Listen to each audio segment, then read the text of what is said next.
और कभी दूसरे एंगल से उस गार्ड के अलावा इस बात को परखने की कोशिश ही नहीं की गई कि वाक़ई उस घर में कोई उस रात गया कि नहीं गया। तो एक पूरा केस सिर्फ़ एक गार्ड की गवाही पर खड़ा है, जो इस केस को इस तरह मारने के लिए मुझे लगता है सबसे ज़्यादा ज़िम्मेदार है। आगे भी अभी क्योंकि इतने साल बीत गए इस केस को, आपको लगता है आगे फिर से कोई सबूत आने की उम्मीद है?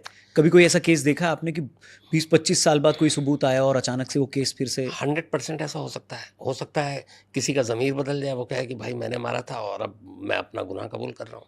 आज के दौर में ये भी मुमकिन है, लोग बदलते हैं, एक्सेप्ट करते हैं। ये भी हो सकता है कि अचानक किसी मुखबिर के ज़रिए कोई ऐसा सबूत हाथ लग जाए कि ये था। ये भी हो सकता है कि अगर एक से ज़्यादा इसमें कातिल है इन्वॉल्व, तो आपस में उनके कुछ मनमुटाव हो जाए और दूसरा भेद खोल दे। ये भी हो सकता है कि कुछ ऐसा सबूत, प्रूफ़ जो उस वक़्त कहीं छुपा के रखा गया हो, वो एक्सीडेंटली हाथ लग जाए। होने को कुछ भी हो सकता है और इसीलिए मेरा मानना है कि अगर ये केस कभी खुलेगा तो अचानक खुलेगा।